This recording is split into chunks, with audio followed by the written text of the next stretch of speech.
Close your eyes now, and let your breathing slow. Feel the weight of your body sinking into the softness beneath you.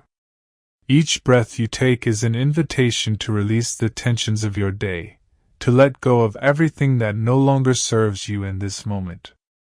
Tonight, I will tell you a story of love that bloomed in a time long past, a love that was both beautiful and heartbreaking, eternal and impossible. This is a story that unfolds slowly, like the turning of ancient pages in a forgotten library. Let each word wash over you like gentle waves upon a distant shore. There is no need to hold on to every detail.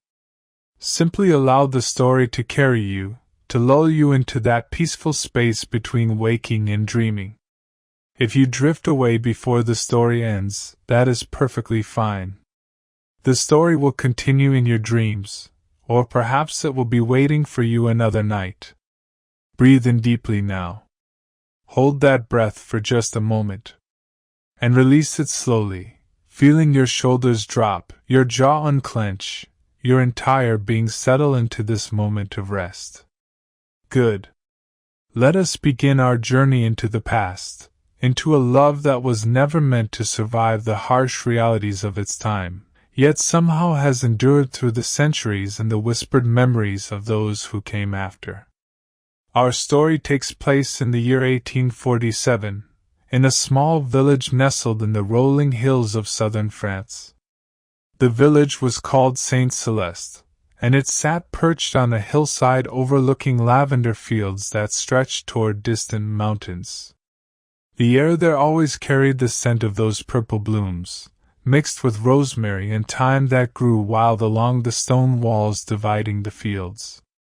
In spring, the hills exploded with wildflowers, poppies the color of fresh blood, white daisies that dotted the green like fallen stars, and yellow broom that made the entire landscape glow golden in the afternoon sun. Life moved slowly in Saint Celeste. The village had perhaps 300 souls, no more. Most were farmers who worked the lavender fields, or shepherds who led their flocks through the mountain passes in summer.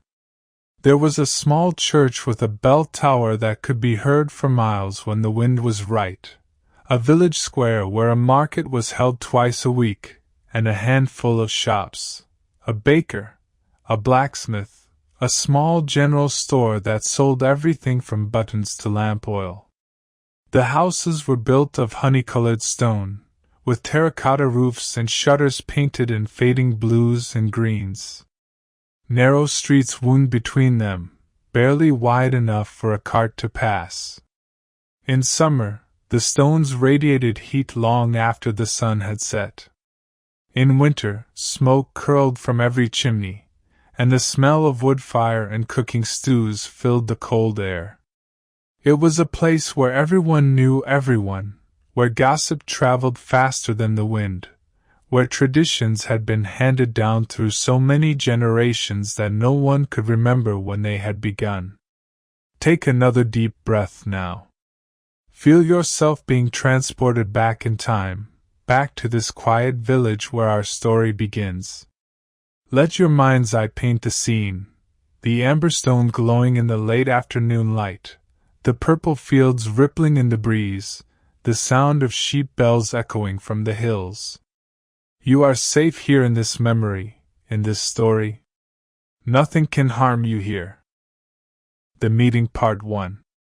It was mid-September when they first met, on a day when the harvest was nearly complete, and the entire village seemed to exhale with relief that another year's work was done. The lavender had all been cut, bundled, and sent to the distillery in the neighboring town. The fields now lay in stubble, but the scent still hung in the air, as if the earth itself had absorbed the perfume and was slowly releasing it back to the sky. Her name was Amélie Rousseau, and she was 22 years old that autumn. She was not what the villagers would have called a great beauty, but there was something luminous about her face when she smiled, something that made people want to look at her a second time, and then a third.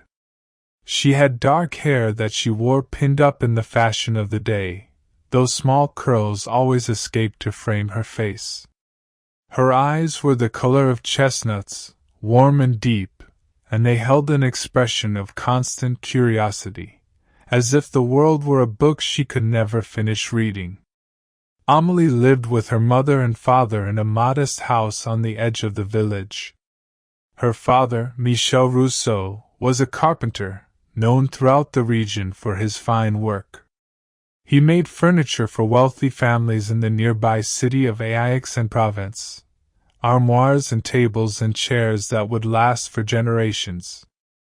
Amélie's mother, Colette, was a seamstress who took in work from the village women, mending and altering and occasionally making a wedding dress or christening gown.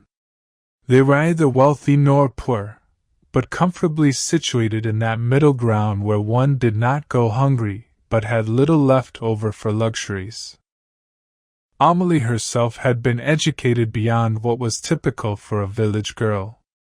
Her father, having learned to read as a young man from the village priest, had taught her as well.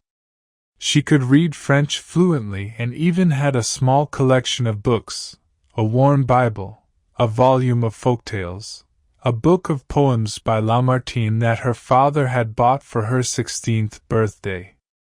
In the evenings, after the work was done, she would read by candlelight while her mother sewed and her father carved small wooden figures that he sold at the market. She was content with her life, or so she believed. She had been courted by several young men from the village, the baker's son, a farmer named Jacques who had inherited his family's land, even the blacksmith's nephew who had come from Lyon to learn the trade. But none had stirred her heart in the way the poems she read suggested was possible. She had watched her parents' affectionate partnership and wondered if that quiet contentment was all there was to love, or if perhaps, somewhere, there existed the kind of passion that poets wrote about. On this particular September day, Amélie had walked to the village square to buy bread and perhaps some cheese for the evening meal. It was late afternoon, and the market was winding down. The vendors were packing up their remaining goods, and the square was half empty. The baker's wife sold her the last loaf of the day, still warm, wrapped in cloth. The cheese seller offered her a good price on a wedge of aged goat cheese, knowing that otherwise he would have to carry it back to his farm. With her purchases in a basket over her arm, Amélie decided to take the long way home, through the small public garden that had been planted at the edge of the village a generation ago. It was not much of a garden, a few flower beds, some benches, a small fountain that only worked when there had been enough rain to fill the cistern, but it was a peaceful place, and she often went there to sit and read when she wanted solitude. The garden was empty when she arrived, or so she thought. She settled onto her favorite bench, one that sat in the shade of an old olive tree, and pulled a small book from her pocket. It was the Lamartine poems, which she had read so many times that the pages were soft as fabric and some of the words were beginning to fade. She opened to a poem she particularly loved, Lilac, and began to read, half aloud, in a soft murmur. She did not hear him approach. She did not know anyone was near until a voice spoke, startling her so much that she nearly dropped the book. O temps suspends ton vol, the voice said, quoting the poem. O time, suspend your flight. Amélie looked up, her heart pounding from the surprise. Standing a few feet away was a man she had never seen before. He was perhaps 25 or 26, tall and slender, with dark hair that fell across his forehead and eyes of such a clear, light blue that they seemed almost unreal in his sun-bronzed face. He wore the clothes of a traveler, a white shirt, open at the collar, dark trousers dusty from the road, and a worn leather satchel slung across his shoulder. His hands, she noticed immediately, were ink-stained, as if he spent his days writing. "I'm sorry," he said quickly, seeing her alarm. "I didn't mean to frighten you. I heard you reading and recognized the words. Lamartine is a favorite of mine." Amélie found her voice, though her heart was still racing. "You startled me," she said. "I thought I was alone." "Forgive me," he said, and he had the grace to look genuinely apologetic. "I've only just arrived in the village, and I was exploring. This garden seemed like a peaceful place to rest before finding lodging for the night. I'll leave you to your reading." He began to turn away, but something made Amélie speak. "No," she said. "I mean, you don't have to leave. The garden is for everyone." He turned back, and when he smiled, his entire face transformed. It was a smile of such warmth and openness that Amélie felt something shift inside her chest, as if a door she hadn't known was closed had suddenly opened. "Are you sure?" he asked. "I don't want to intrude." "You're not intruding," Amélie said, surprising herself with her boldness. "Do you really know Lamartine's work?" "I do," he said, moving closer and sitting on the far end of the bench, careful to maintain a respectful distance. "I studied literature in Paris before." He paused, as if uncertain how much to reveal. "Before I decided that teaching in small villages suited me better than the noise of the city." "You're a teacher?" Amélie asked, her interest deepening. "A teacher, here in Saint Celeste." The village had not had a proper teacher in years, not since old Monsieur Blanchard had died. The children learned their letters from the priest or their parents, if their parents could read at all. "I am," he said. "My name is Julien Mercier. I'm the new schoolmaster. I received a letter some weeks ago from the mayor here, saying the village wished to establish a school and needed someone to run it. I've come from Normandy to take the position." "I didn't know we were getting a schoolmaster," Amélie said. "But then, my father doesn't always share village news with me. He says women shouldn't trouble themselves with such things." Julien's eyebrows rose slightly. "With education? That seems a curious position for a man whose daughter reads Lamartine." Amélie laughed, a sound that surprised her with its lightness. "My father taught me to read himself," she said. "But he thinks that's different, somehow. Reading at home, in the evenings, is acceptable. But the affairs of the village school are for men to discuss and decide." "Well," Julien said, "I'm very glad your father taught you to read. Otherwise I would not have had the pleasure of hearing those beautiful lines spoken aloud, or of meeting someone in this village who appreciates poetry." They talked for perhaps an hour, maybe more. Time seemed to dissolve in the golden late afternoon light. Julien told her about Paris, about the university where he had studied, about the bookshops along the Seine where you could find volumes in every language.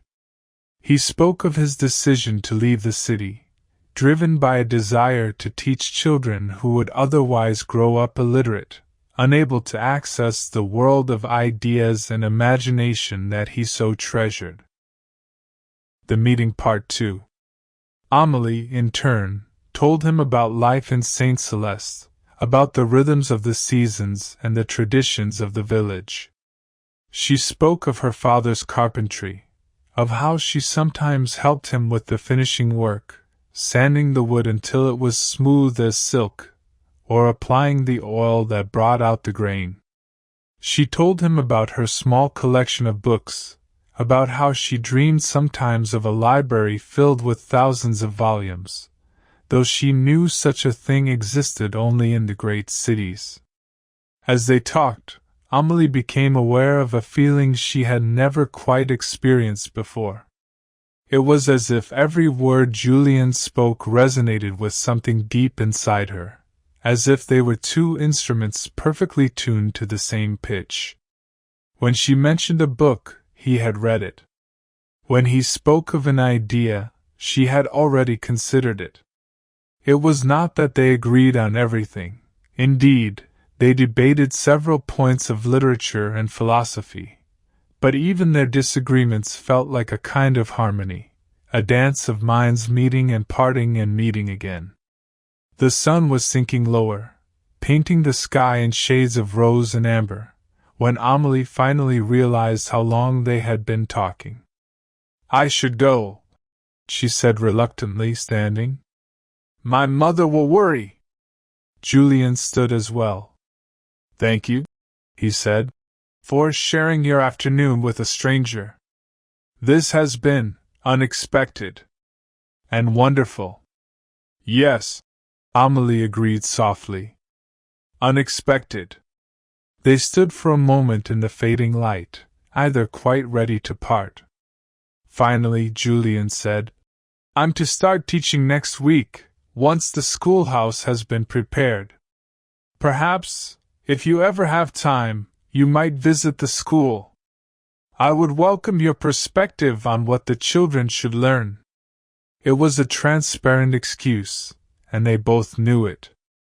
But Amélie found herself nodding. "Perhaps I will," she said. She walked home as the first stars appeared in the darkening sky. The bread in her basket had gone cold, but she barely noticed.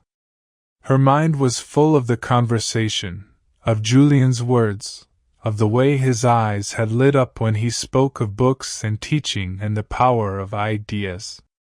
She felt as if she had been walking through the world half asleep her entire life and had suddenly, inexplicably, awakened. At home, her mother commented on her flushed cheeks and distracted manner. "Are you feeling well?" Colette asked, pressing a hand to Amélie's forehead. "You look feverish." "I'm fine, maman," Amélie said, though her heart was still beating faster than usual. "I just walked quickly. The evening was so beautiful." That night, lying in her narrow bed under the eaves, Amélie could not sleep. She watched the moonlight move across the wall, and replayed every moment of the afternoon in her mind. She remembered the exact tone of Julien's voice when he quoted the poem. She remembered the way he had listened to her, truly listened, as if her thoughts and opinions mattered as much as his own. She remembered the smile that had transformed his face. She told herself not to be foolish. He was simply a kind man, an educated man, who had been pleased to find someone in the village who shared his interests. It meant nothing. He probably talked that way with everyone. In Paris, he surely had known dozens of women who were more beautiful, more accomplished, more sophisticated than a carpenter's daughter from a small village. But even as she told herself this, even as she counseled caution to her own heart, she knew it was too late. Something had been set in motion that afternoon in the garden, something that could not be undone. She had fallen, not suddenly but irrevocably, into a feeling that was both exhilarating and terrifying in its intensity. In the days that followed, Amélie found herself walking past the old schoolhouse more often than was strictly necessary. The building had stood empty for years, used mainly for storing grain. Now, there was activity. Men from the village were cleaning it out, repairing the roof, installing new windows. She caught glimpses of Julien among them, working alongside the others, his white shirt discarded in the heat, sawdust in his dark hair. She wanted to approach him, to speak with him again, but something held her back. The bold courage she had felt in the garden seemed to have deserted her. Now, in the full light of day, with the eyes of the village upon her, she felt the weight of propriety, of what was proper and what was not. An unmarried woman did not seek out the company of an unmarried man, not without a chaperone, not without a legitimate reason. A week passed. The school was nearly ready. Amélie heard her parents discussing it at supper one evening. Her father approved of the new schoolmaster. "Hard-working," he said. "Not afraid to pick up a hammer or climb on a roof. And well-educated. The children will benefit from his teaching." "Is he married?" Colette asked, with the casual interest of someone who liked to know everyone's business. "No," Michel said. "A bachelor. From the north, originally. Lost his parents when he was young, I gather. Was raised by an uncle in Paris who paid for his education." Amélie said nothing, but she listened to every word, storing each piece of information like a treasure. The school opened on a Monday morning in October. Amélie could hear the church bells ringing to mark the occasion, followed by the excited shouts of children being ushered to class by their mothers. She stood at her window, looking down toward the village square, wishing she had some excuse to be there, to see Julien begin his work. That afternoon, as she was helping her mother hang laundry in the small yard behind their house, she heard a knock at the front door. Her father answered it, and she heard male voices in conversation. Then her father called to her. "Amélie! Come here, please." She dried her hands on her apron and went inside. Standing in the doorway was Julien. Her heart leapt at the sight of him, then immediately began to race with nervousness. What was he doing here? "Monsieur Mercier has a proposition," her father said, looking pleased. "Tell her, monsieur." Julien cleared his throat. He looked slightly nervous himself, which Amélie found endearing. "Mademoiselle Rousseau," he began formally, "I wondered if you might be willing to assist me at the school. Not as a teacher precisely, that would not be appropriate, but perhaps as someone who could help the youngest children with their letters, or read to them, or assist with organizing the books and materials. Your father speaks highly of your education, and I could certainly use the help." Amélie looked at her father in surprise. He nodded. "It would be a proper arrangement," Michel said. "You would be there in the mornings only, when there are many people about. And it would be good for you to have something useful to occupy your time." "I would be honored," Amélie said, trying to keep her voice steady, trying not to let her joy show too obviously. "When should I start?" "Tomorrow?" Julien suggested. "If that's not too soon." "Tomorrow is perfect," Amélie said. The courtship. And so began the most beautiful autumn of Amélie's life. Each morning, just after dawn, she would walk to the schoolhouse, arriving before the students to help Julien prepare for the day. They would set out the slates, arrange the benches, organize the few precious books that Julien had brought with him from Paris. And they would talk. In those quiet early morning hours, before the children arrived with their noise and energy, Julien and Amélie discovered the depths of their connection. They spoke of everything, of philosophy and religion, of politics and history, of literature and art. They debated whether humans were inherently good or corrupted by society. They discussed the revolutions that had swept through Europe in recent years. They analyzed poems, taking them apart line by line and putting them back together, finding new meanings with each reading. Julien lent her books from his personal collection, volumes she never could have obtained otherwise. She read Voltaire and Rousseau, Hugo and Sand. She read them late into the night by candlelight, then discussed them with Julien the next morning, her mind alive with new ideas, new ways of seeing the world. But it was not all serious discourse. They laughed together often. Julien had a dry wit that surprised her, a way of observing the absurdities of life that made her see the humor in things she had always taken seriously. He did impressions of stuffy academics he had known in Paris, making her bite her lip to keep from laughing during lessons. She, in turn, taught him the gossip of the village, who was feuding with whom, which families had been rivals for 3 generations over a disputed property line, why the baker and the butcher never spoke to each other. The children loved Amélie. She had a patience and gentleness that complemented Julien's more structured approach to teaching.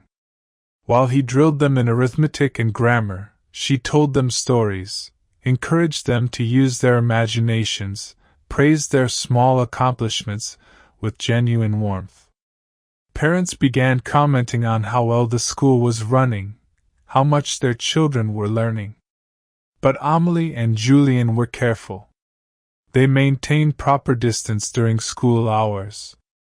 They never touched, never allowed themselves to be alone in a way that might invite scandal. The village was watching, villages always watched, and both of them knew that any impropriety could destroy not only Amélie's reputation but Julien's position as well. Still, feelings cannot be hidden forever, especially from oneself. By November, as the days grew shorter and colder, as the first frost silvered the bare lavender fields, Amélie knew with absolute certainty that she was in love. Not the quiet, comfortable affection she had once thought might be enough, but something fierce and consuming, something that made her heart ache with longing even when Julien was standing right beside her. She did not know if he felt the same. He was always kind, always respectful, always pleased to see her.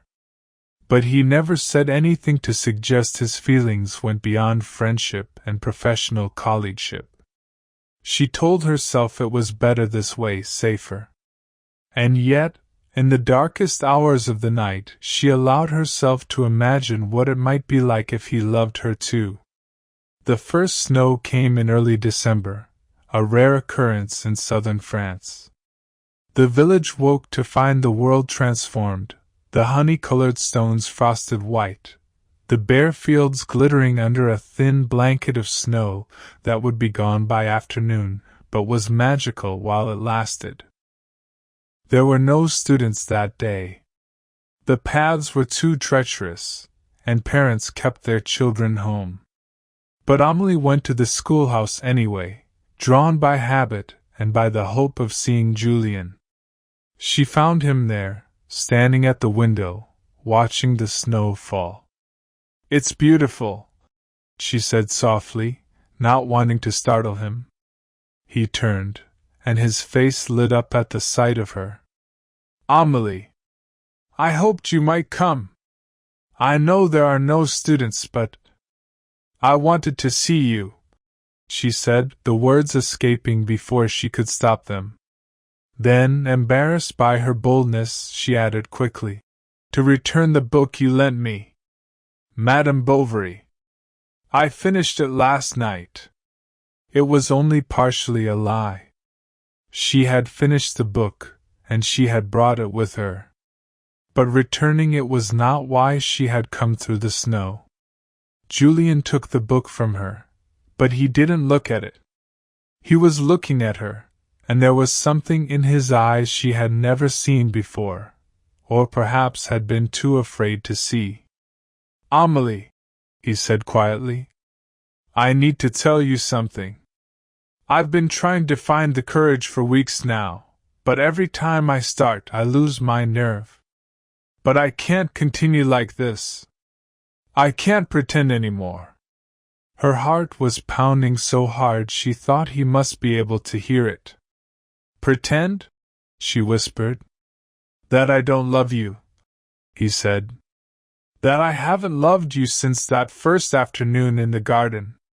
That every moment I spend with you isn't both the greatest joy and the greatest torment of my life." The world seemed to stop. The snow falling outside the window, the distant sound of church bells, the creaking of the old building, all of it faded away until there was nothing but Julien's voice and his words and the thundering of her own heart. "I know I shouldn't say this," he continued, speaking quickly now, as if afraid he would lose his courage. "I know it's inappropriate. I have nothing to offer you. A teacher's salary is barely enough to support myself, let alone a wife. And your father would never approve. You deserve someone established, someone with property and prospects. But I had to tell you. I had to let you know that you are the first thought in my mind when I wake and the last before I sleep. That reading with you, talking with you, has become the center of my existence. That I love you too," Amélie interrupted, her voice shaking. "I love you so much it frightens me." They stared at each other across the small room. Then, in 3 quick steps, Julien crossed the distance between them.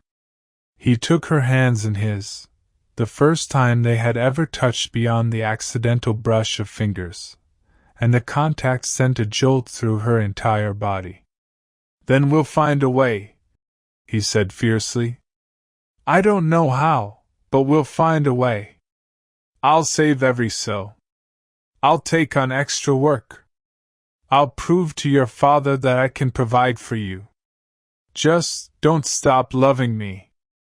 Promise me that whatever happens you won't stop." "I promise," she whispered. "I could never stop. Not if I lived 1,000 years.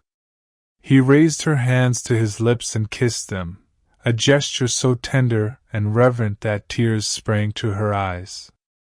Then, because they both knew they must be careful, because the schoolhouse had windows and the village had eyes, they stepped apart. But something had changed irrevocably between them. A promise had been made, a future imagined. Over the following months, their love deepened even as they struggled to keep it hidden. They found ways to spend time together, walks in the hills on Sunday afternoons, with Amélie's younger cousin as a chaperone, meetings in the village garden as the weather warmed, secret notes passed in the margins of books, declarations of love disguised as literary discussions. Julien began saving money with single-minded determination. He took on carpentry work in the evenings, helping Amélie's father with large projects, earning extra income while also endearing himself to Michel. He lived frugally, denying himself every luxury, every comfort, putting away every spare coin toward the day when he could ask for Amélie's hand.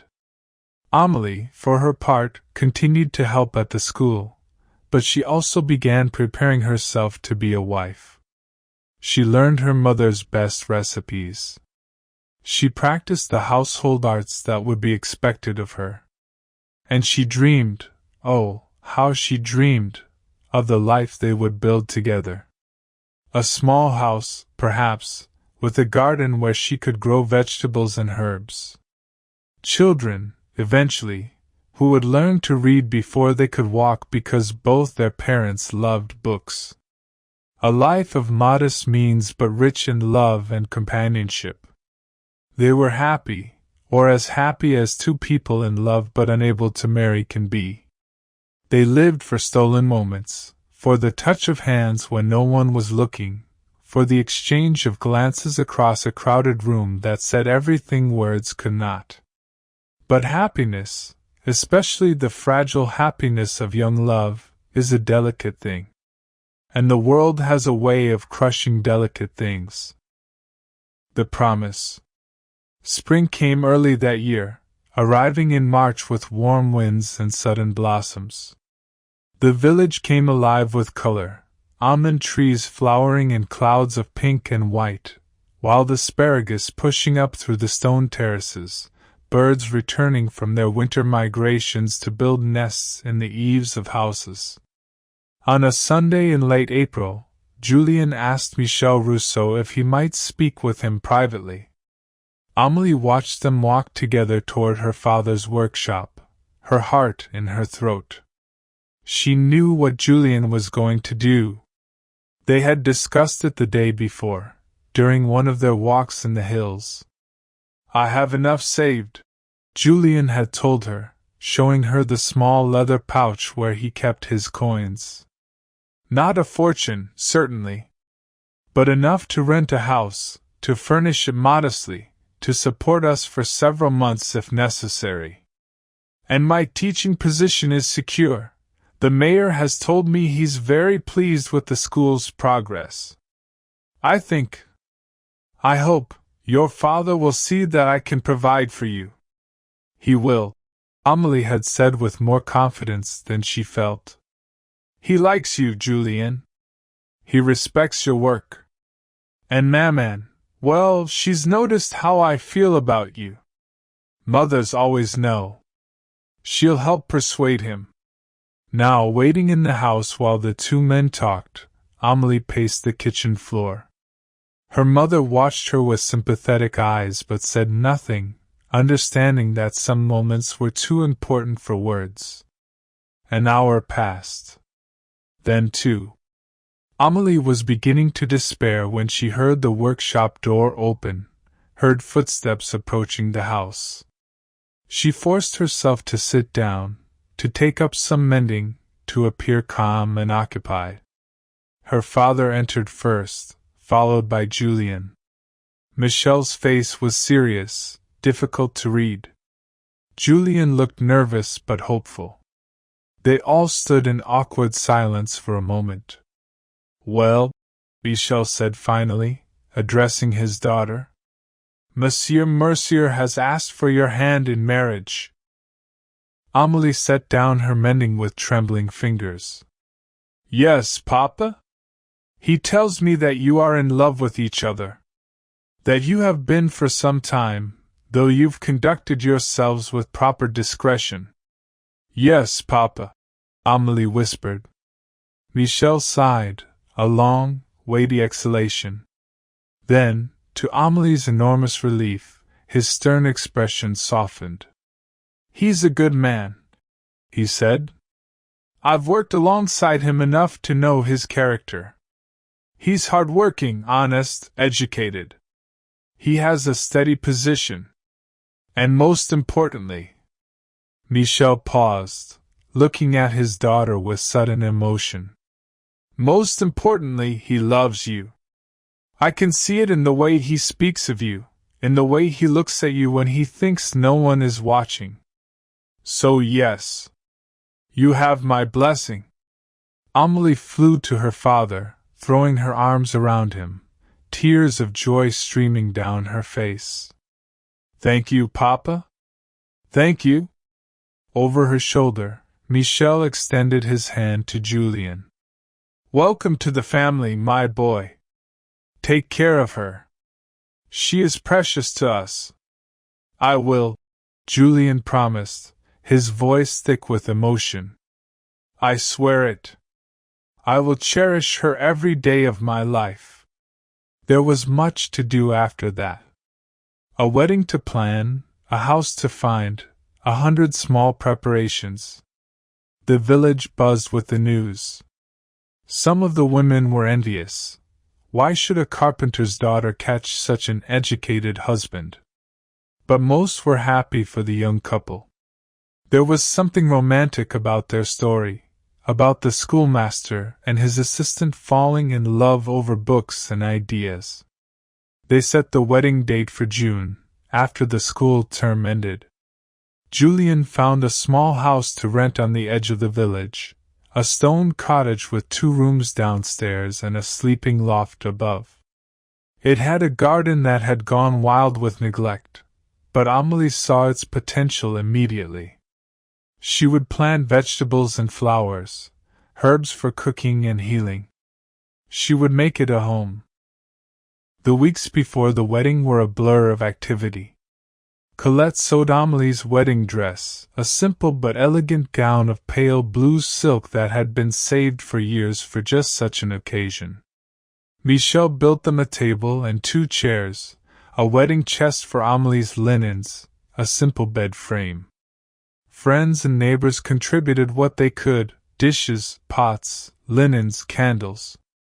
Amélie and Julien stole time together when they could, walking to their future home to plan how they would arrange the furniture, what they would plant in the garden, how they would spend their evenings. They talked about the future with the boundless optimism of the young, as if happiness were a certainty rather than something fragile and fleeting. "We'll be so happy," Amélie said one evening as they sat on the doorstep of their cottage, watching the sun set over the lavender fields. "I know we won't be wealthy, but we'll have everything that matters." "Everything," Julien agreed, taking her hand. "Books and conversation and quiet evenings by the fire. And eventually, children. Would you like that?" "Children?" "Very much," Amélie said. "Though I hope they inherit your patience. I'm far too impulsive." "Your passion," Julien corrected gently. "Not impulsiveness. Your passion for life, for ideas, for beauty. I hope our children inherit that." They kissed then, a gentle, chaste kiss that spoke of futures and promises. The sky turned from gold to pink to purple, and still they sat there, reluctant to return to the village, to separate for the night. These last weeks before the wedding seemed endless, each day stretching out with aching slowness. But they were also precious, weighted with anticipation, with the knowledge that soon, they would never have to part again. 3 weeks before the wedding, Amélie began moving some of her belongings to the cottage. Small things at first: books, a few dresses, some kitchen implements her mother had given her. Julien had already moved in, and each evening after school, they would work together on making the house ready. They scrubbed the floors, whitewashed the walls, repaired the shutters. Amélie planted seeds in the garden: tomatoes, beans, herbs. They would bloom after the wedding, a promise of the life they would cultivate together. One evening, as they were hanging curtains Amélie had sewn, Julien suddenly stopped and pulled her into his arms. "I can't believe this is real," he said into her hair. "Sometimes I'm afraid I'll wake up and find it was all a dream." "That you're a dream. I'm real," Amélie assured him, holding him tightly. "This is real. In 3 weeks we'll be married. We'll spend every night in this house, in that bed you and my father built. We'll wake up together every morning. We'll grow old together. Promise me," Julien said urgently. "Promise me that no matter what happens, we'll always find our way back to this feeling. That we'll remember these days when everything felt possible." It was an odd thing to say, and it sent a small shiver through Amélie. Why would anything happen? We'll be married. We'll be together. What could possibly come between us? Nothing, Julien said, but she felt him hold her a little tighter. Nothing will. I love you so much it frightens me sometimes. I never knew it was possible to love someone this much. It makes me feel vulnerable in a way I've never experienced before.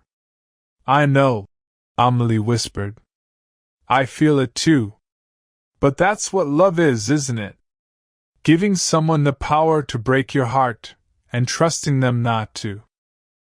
They stood there in the gathering darkness, holding each other, as the first stars appeared in the sky above the village.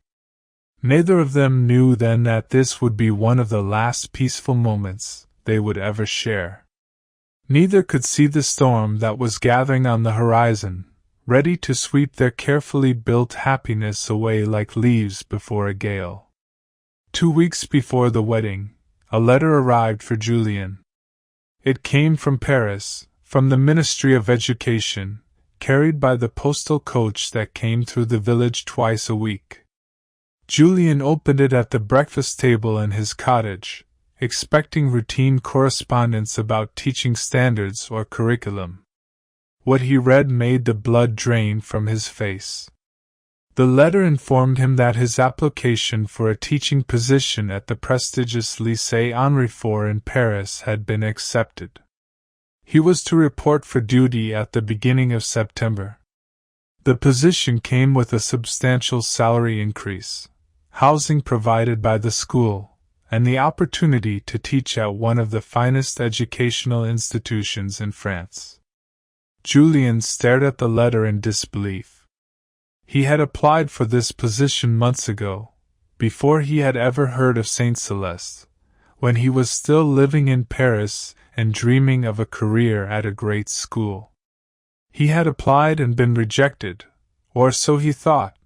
The school had sent him a polite letter thanking him for his interest, but informing him the position had been filled. But now it seemed the original candidate had declined the offer, and they were offering it to Julien instead. It was the kind of opportunity that came once in a lifetime. The Lycée Henri IV was where the sons of France's best families were educated, where teachers were respected and well compensated, where he could pursue his own scholarly interests while teaching. It was everything he had once dreamed of. And it was impossible. He wrote back immediately, declining the offer. He explained that circumstances had changed since his original application, that he was engaged to be married and had commitments in Saint Celeste that he could not abandon.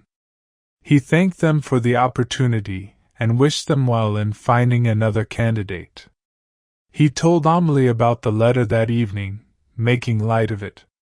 "An echo from my past," he said. "Nothing to worry about. I declined the position." But Amélie saw something in his eyes, a flicker of regret, perhaps, or loss, that troubled her. "You wanted that job once," she said. "Was it difficult to turn it down?" "Not even a little," Julien lied. Then, seeing her expression, he relented. "Perhaps for a moment, I thought about what might have been. But Amélie, that life seems like a dream to me now, someone else's dream. My life is here, with you.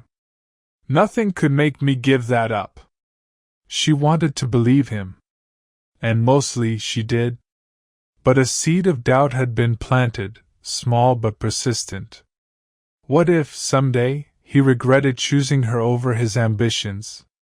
What if love was not enough to compensate for the life he might have had? She pushed these thoughts away. They were being foolish, both of them. In a week, they would be married. They would build their life together in Saint Celeste, and the what-ifs and might-have-beens would fade away like morning mist. But the seed of doubt, once planted, could not be so easily uprooted. It would grow, slowly and silently, in the dark places of their hearts. And when the true storm came, it would be part of what tore them apart. The Separation Part 1. The trouble began in the 3rd week of May, just as the lavender was beginning to bloom. France was in turmoil that spring. The revolutions of 1848 had shaken the country to its foundations, and though the worst of the violence had passed, tensions remained high. In Paris, workers and students clashed with government troops. In the countryside there were rumors of uprisings, of property being seized, of the old order crumbling. In Saint Celeste, people followed the news with a mixture of fascination and dread. The village was far from Paris, far from the centers of power, but the ripples of revolution reached even there. Some of the younger men talked excitedly about liberty and equality and the rights of workers. The older generation muttered about chaos and the breakdown of society. Julien, as the most educated person in the village, was often asked to explain what was happening. He tried to be balanced, to present different viewpoints, but his own sympathies lay with the reformers. He believed in education for all, in democracy, and social progress. He said as much in conversations at the cafe, in discussions after church. Most people in the village dismissed this as the idealism of youth. But there were some who were less tolerant. The mayor of Saint Celeste was a conservative man who had held his position for 20 years and feared any change that might threaten his authority. He began to view Julien with suspicion, this young teacher from Paris with his progressive ideas. Then came the incident that changed everything. In early June, just 1 week before the wedding, a group of students from the school were playing in the square when they began singing a revolutionary song they had heard from traveling merchants. It was La Marseillaise, the anthem of the revolution, which had been banned by the government as too inflammatory. The mayor happened to be passing by. He demanded to know where the children had learned such a song. Frightened, one of the boys said that Monsieur Mercier had taught it to them during music lessons. This was not true. Julien had sung La Marseillaise once, weeks earlier, as an example of French poetry and music, explaining its historical context. But he had not taught it to the children or encouraged them to sing it. Yet the mayor chose to believe the boys' confused account. That afternoon, Julien was summoned to the mayor's office. He went without concern, expecting to clear up the misunderstanding quickly. He did not return to the schoolhouse. Amélie waited for him at their cottage, where they were supposed to have supper together. When he didn't arrive, she grew worried. She walked to the schoolhouse and found it locked. She went to his lodgings. He was still keeping a room at the inn until after the wedding, and found it empty. Finally, frantic with worry, she went to her father. Michel made inquiries and learned what had happened. The mayor had accused Julien of sedition, of using his position to spread revolutionary propaganda to impressionable children. Julien had protested his innocence, but the mayor was unmoved. He had written to the regional authorities, demanding an investigation.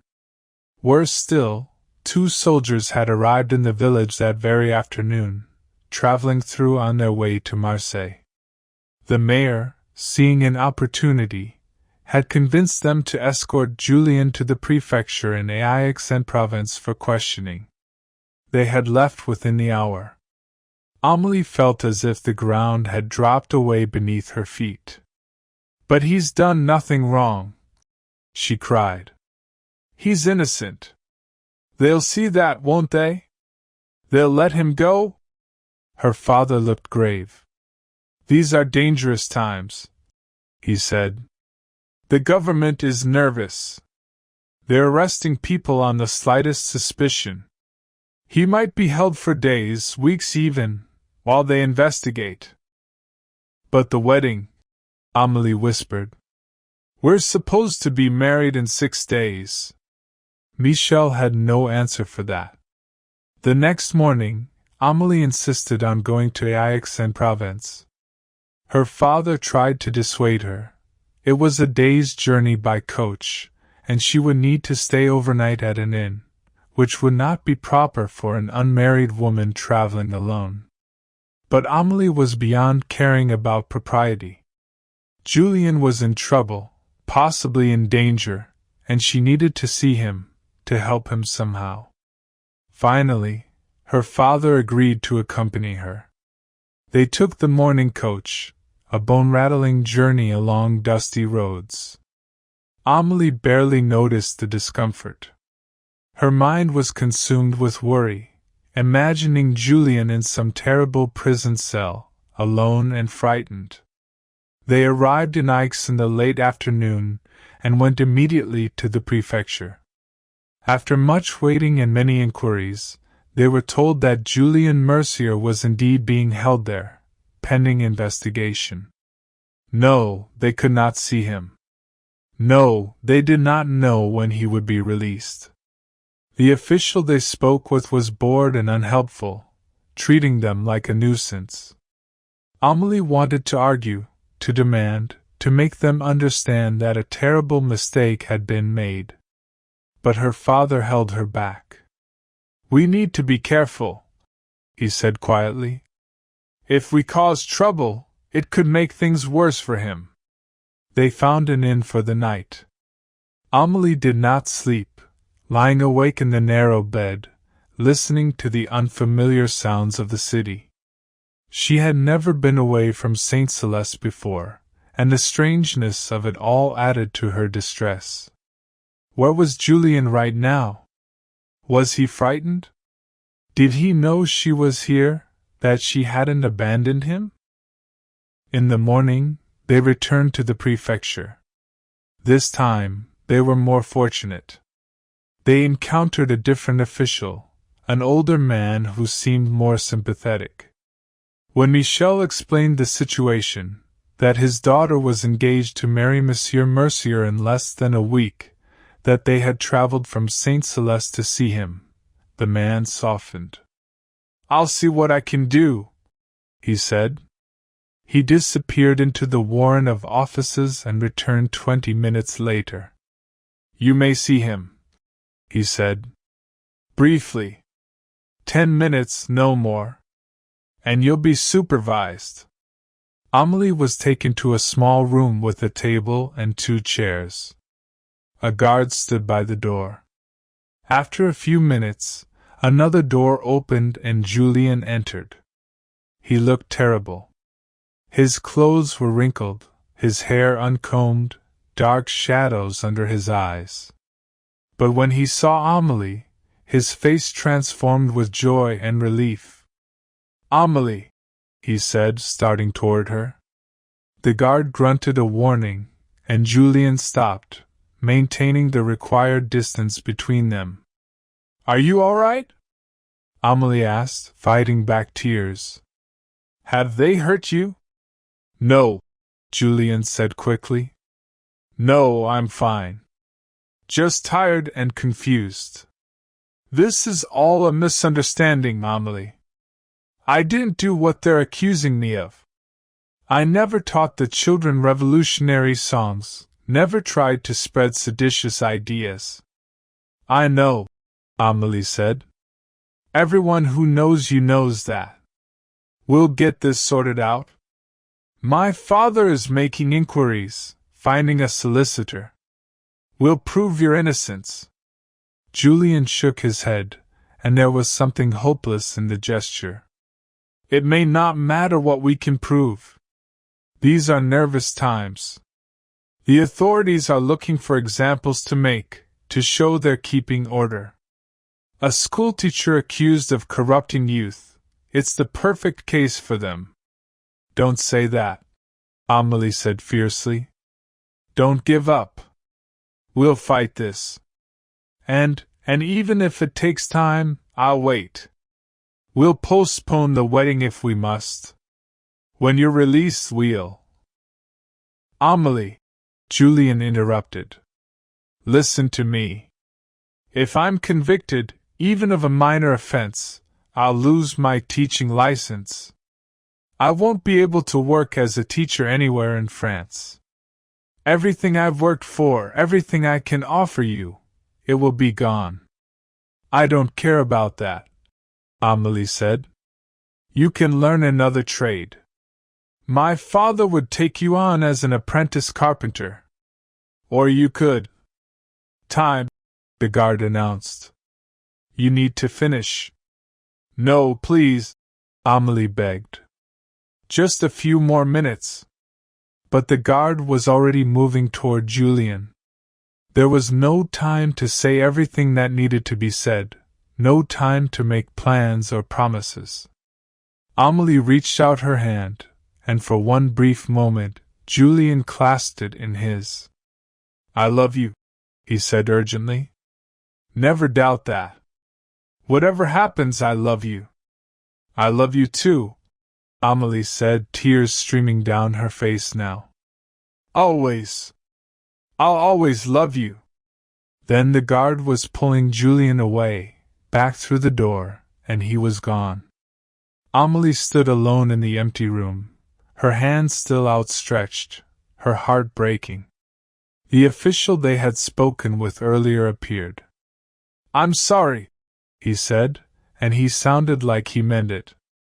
"The investigation will take at least 2 weeks, possibly more. You should go home. There's nothing you can do here." Amélie wanted to protest, to refuse to leave. But she knew he was right.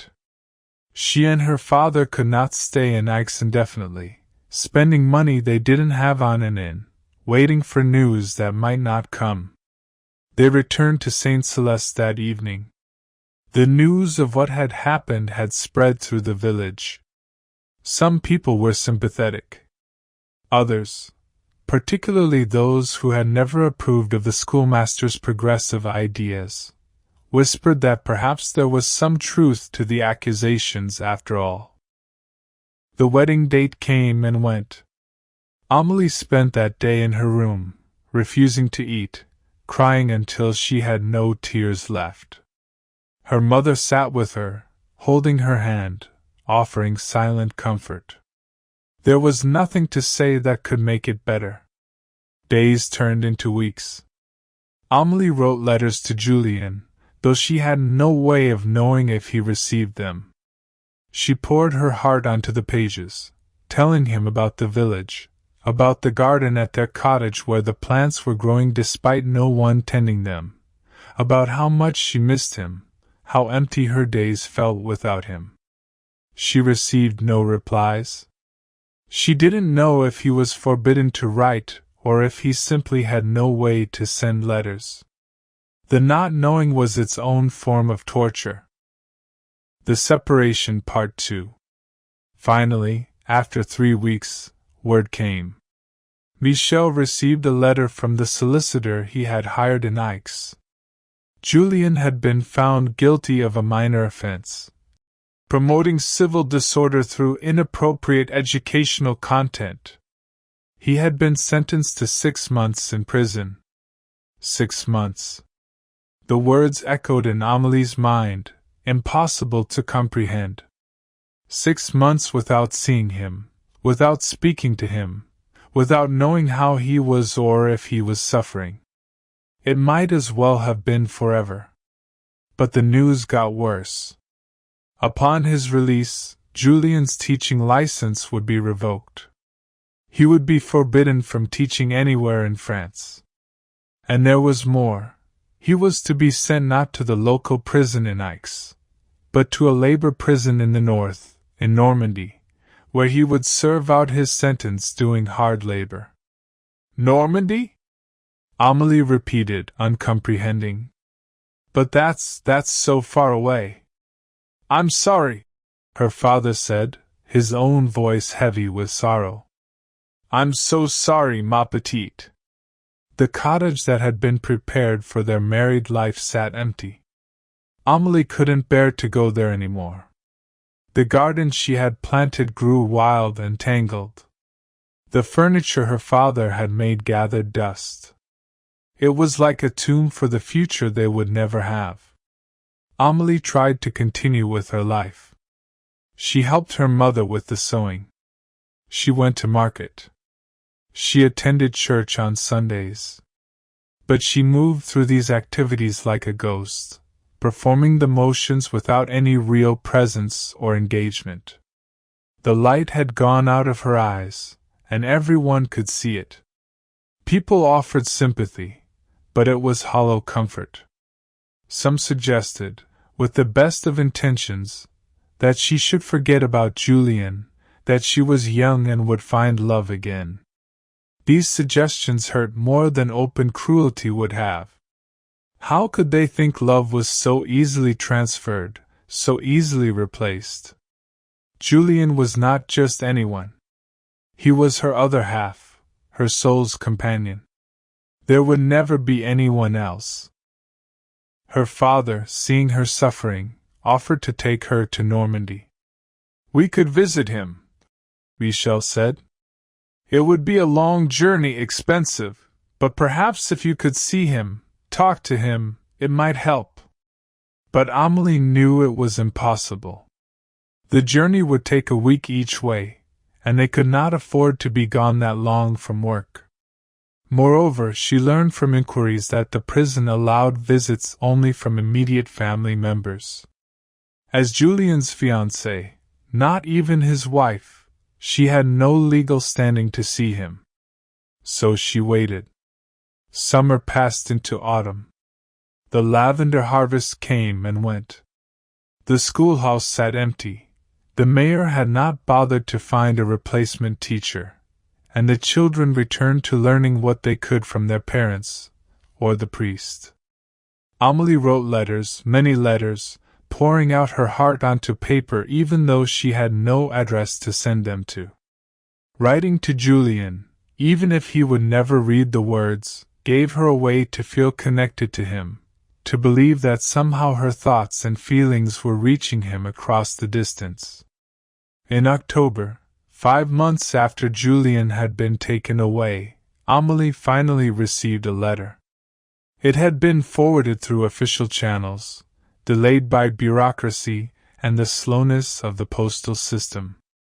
The envelope was worn and stained, the handwriting barely legible in places where water damage had blurred the ink.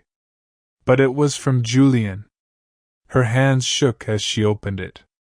Her father and mother stood nearby, anxious witnesses to this moment they had all been waiting for. The letter was short, clearly written under difficult circumstances. Julien wrote that he was as well as could be expected, that the work was hard but he was enduring it. He had received none of Amélie's letters. The prison authorities did not forward mail to prisoners, but he thought of her constantly. He hoped she had not given up on him, had not stopped loving him. The letter ended with words that made Amélie's heart clench. "I don't know what kind of man I will be when I'm released from this place. Prison changes people, hardens them. I worry that I will not be the same Julien you fell in love with. And I worry even more that I will have nothing to offer you when I'm free, no position, no prospects, no way to provide for you. If you have found someone else, someone who can give you the life you deserve, I would understand. I would want you to be happy, even if it meant my own heartbreak." "No," Amélie whispered, clutching the letter to her chest. "No, no, no." She wrote back immediately, a long, passionate letter in which she declared that she would wait forever if necessary, that she didn't care about positions or prospects, that all she wanted was him. She begged him not to give up, not to imagine that she could ever love anyone else. She told him about the cottage waiting for them, about the garden that was growing wild but could be reclaimed, about the life they would build together when he was free. She sent the letter through official channels, not knowing if it would reach him or when. And then she continued to wait. The winter was long and cold and bleak. Amélie grew thin, eating little, sleeping poorly. Her mother worried about her health, tried to tempt her with favorite foods, but Amélie had no appetite for anything. She was simply enduring, counting down the days until Julien's release. In February, another letter arrived. This one was even shorter than the first. Julien wrote that he had received her letter, that it had given him hope to continue. But then he added something that chilled Amélie to her core. "The authorities have informed me that upon my release, I am forbidden to return to any town or village where I was previously employed as a teacher. This means I cannot come back to Saint Celeste. I will have to find work elsewhere, in some place that will accept a man with a criminal record. I don't know where that will be or how long it will take me to establish myself enough to send for you. Amélie read these words over and over, trying to make them mean something different than what they clearly said. Julien could not return to Saint Celeste. They could not simply resume their life where they had left off. Everything was more complicated, more uncertain than she had imagined. But she refused to give up hope. If Julien could not come to her, she would go to him. Wherever he ended up, whatever work he found, she would join him there. They would start over together in a new place. It would be difficult, but love could survive anything, couldn't it? She wrote back with this plan, with assurances that she would follow him anywhere. But weeks passed with no response. She wrote again, then again. Still no reply. March came, then April. Julien's 6-month sentence should have ended. He should have been released by now. But Amélie heard nothing. She began to imagine terrible things. What if he had fallen ill in prison? What if he had been injured during the hard labor? What if something had happened to him, and no one had bothered to inform her because she wasn't officially his family? Her father made inquiries through the solicitor, but getting information from a northern prison was slow work. Weeks dragged by with no news. Finally, in late April, nearly a full year since Julien had been arrested, a letter arrived. But it was not from Julien. It was from a priest in Rouen, a Father Bernard, who wrote that he was acquainted with Julien Mercier and had been asked to convey a message to Mademoiselle Amélie Rousseau. Amélie's hands trembled as she read. The priest wrote that Julien had been released from prison 3 weeks earlier. He had come to Rouen seeking work and had been living in a boarding house near the church. Father Bernard had befriended him, tried to help him find employment, but it had been difficult. Few people wanted to hire a man with a prison record, even for a minor offense. Then came the part that stopped Amélie's breath. Monsieur Mercier has made the difficult decision to leave France. He has secured passage on a ship bound for America, specifically for New Orleans, where there is work for men willing to labor in difficult conditions. He left 3 days ago. He asked me to write to you on his behalf, as he found himself unable to put into words what he needed to say. America. The words seemed impossible, incomprehensible. America was a world away, an ocean away. People who went to America did not come back. The letter continued. Monsieur Mercier wanted you to know that he loves you more than his own life. But he believes that he can offer you nothing now, no home, no security, no future. He is going to America to try to make a new life, to earn enough money to perhaps, someday, be worthy of you again. He knows this may take years.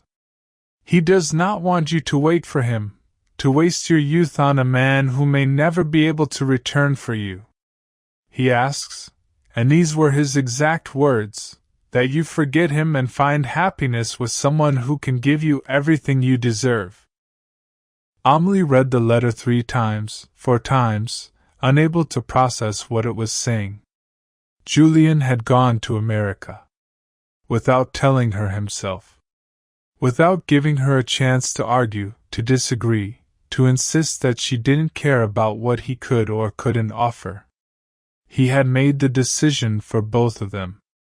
He had decided that she would be better off without him.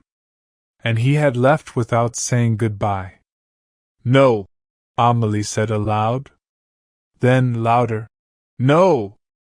Her mother tried to comfort her, but Amélie pulled away. She ran from the house, ran through the village, not knowing where she was going, just needing to move, to flee from the reality of what had happened. She found herself, eventually, at their cottage. The one they were supposed to have shared as husband and wife. She stood in the doorway, looking at the furniture covered with dust, at the hearth that had never been lit, at the bed where they were never supposed to have slept. And then, finally, she let herself break.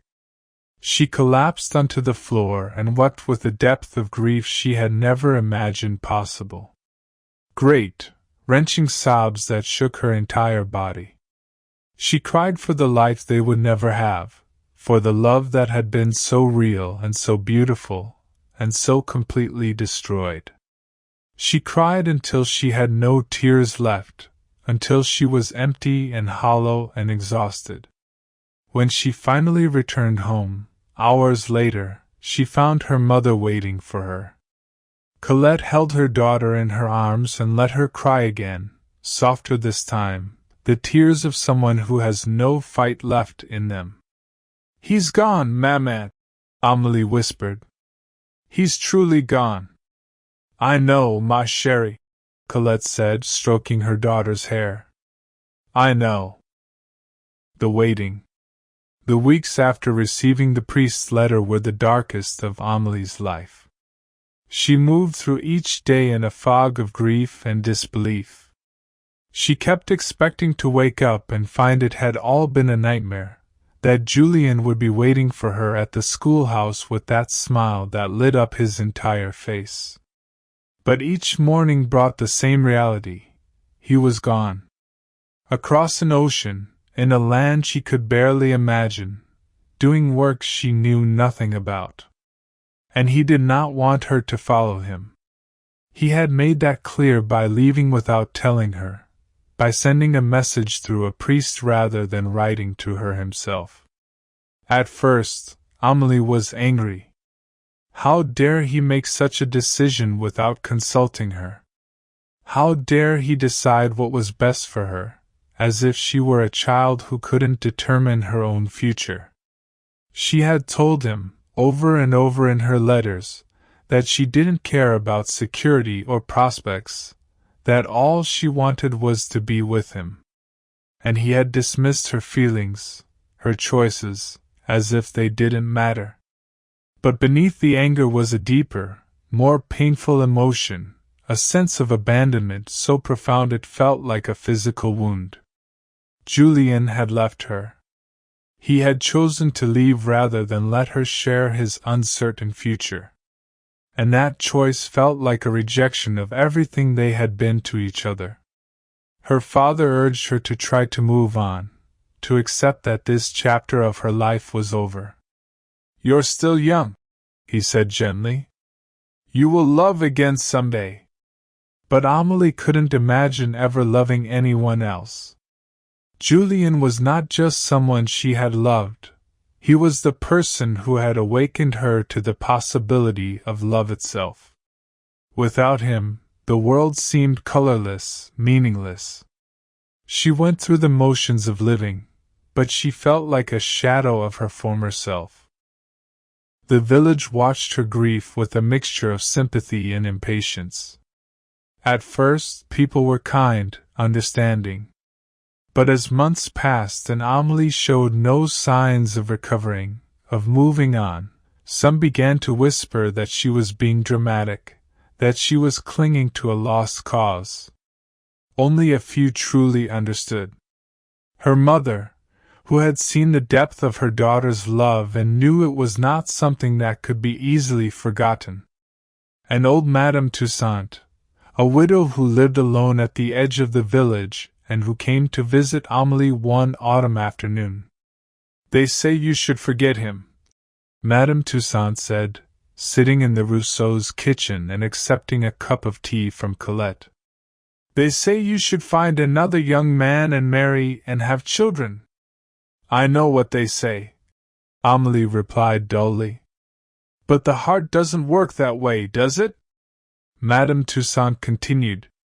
When you've loved truly, deeply, with your whole soul, that love doesn't just vanish because circumstances change. I know. I lost my husband 40 years ago, and there hasn't been a day since when I didn't think of him. Amélie looked at the old woman with sudden attention. Did he die? No, Madame Toussaint said. He left for the army and never came back. I waited for years, certain he would return. Then word came that he had been killed in Africa, in some battle whose name I've forgotten. But I had already been waiting so long by then that waiting had become my life. I never married anyone else. People thought I was foolish. But I couldn't. My heart had been given, and even after he was gone, it remained given. Do you regret it? Amélie asked softly. Waiting? Not moving on? Madame Toussaint considered the question. Sometimes, she admitted. Sometimes I wonder what my life might have been if I had accepted one of the other men who courted me after he left. I might have had children, grandchildren. I might have had a different kind of happiness. But, she paused, searching for words. But I would not have been true to myself. And I think that matters more than what others think is practical or sensible. After Madame Toussaint left, Amélie thought about her words for a long time. Was she being foolish, waiting for a man who had explicitly told her not to wait? Was she wasting her life on a love that might never be rekindled? Perhaps. But she couldn't seem to make herself care about being practical or sensible.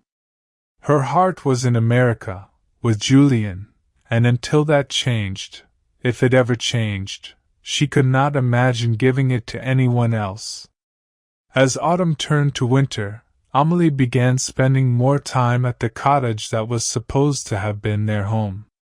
She cleaned it, slowly and methodically, as if preparing for someone's arrival.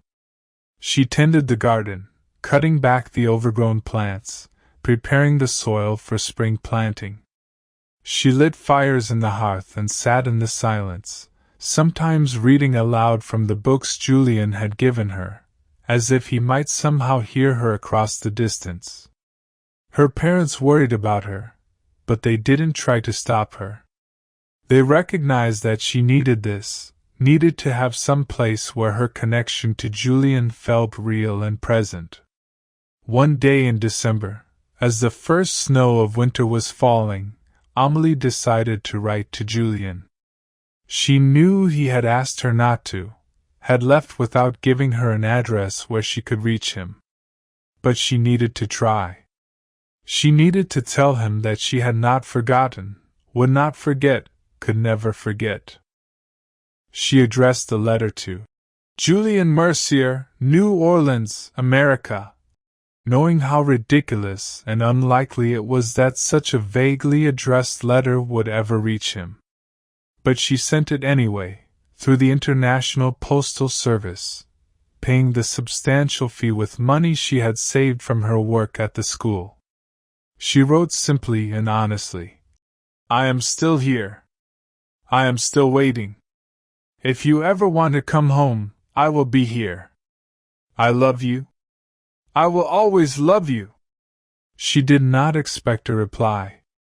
She was not even sure the letter would reach America, much less find Julien in a city of thousands of people. But sending it made her feel slightly less helpless, less passive in the face of their separation. Winter passed. Spring came again, and with it, the lavender blooming in the fields.